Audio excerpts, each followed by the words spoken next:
আসসালামু আলাইকুম রহমতুল্লাহ। আজকে আমরা শিখব ঈদের নামাজ কিভাবে পড়া হয় এবং ঈদের নামাজের নিয়তটা কি। ঈদের নামাজের নিয়ত একেবারে সোজা। আমরা বাংলাতে এইভাবে নিয়ত করতে পারি, আমি কেবলমাত্র হইয়া 2 রাকাত ঈদ উল ফিতরের ওয়াজিব নামাজ এই ইমামের পিছনে 6 তাকবীরের সাথে আদায় করতেছি আল্লাহু আকবার। এতটুকু না পারলে আমরা এতটুকু বলবো, ইমাম সাহেব যেই নামাজ পড়তেছে আমিও সেই নামাজ পড়তেছি আল্লাহু আকবার। এখন আমরা শিখব ঈদের নামাজ কিভাবে পড়তে হয়।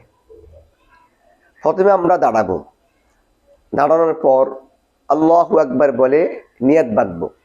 নিয়াত বাঁধার পরে আমরা সানা পড়ব, অর্থাৎ সুবহানাকা আল্লাহুম্মা ওয়া বিহামদিকা ওয়া তাবারাকা ইসমুকা ওয়া তাআলা জাদ্দুকা ওয়া লা ইলাহা গায়রুক, এই সানা পড়ব। এই সানা পড়ার পরে আমরা অতিরিক্ত 3টা তাকবীর বলবো, যেমন আল্লাহু আকবার, আল্লাহু আকবার, আল্লাহু আকবার। তৃতীয় তাকবীর বলার পরে আমরা হাতটা বেঁধে ফেলবো। তৃতীয় তাকবীরের শেষে আমরা হাতটা বেঁধে ফেলবো। এইভাবে আমরা যথারীতি আমরা প্রথম রাকাত শেষ করব। পরবর্তীতে আমরা দ্বিতীয় রাকাতের জন্য দাঁড়াবো। দ্বিতীয় রাকাতে দাঁড়ানোর পরে আমরা সূরা ফাতিহা পড়ব এবং সূরা মিলাবো।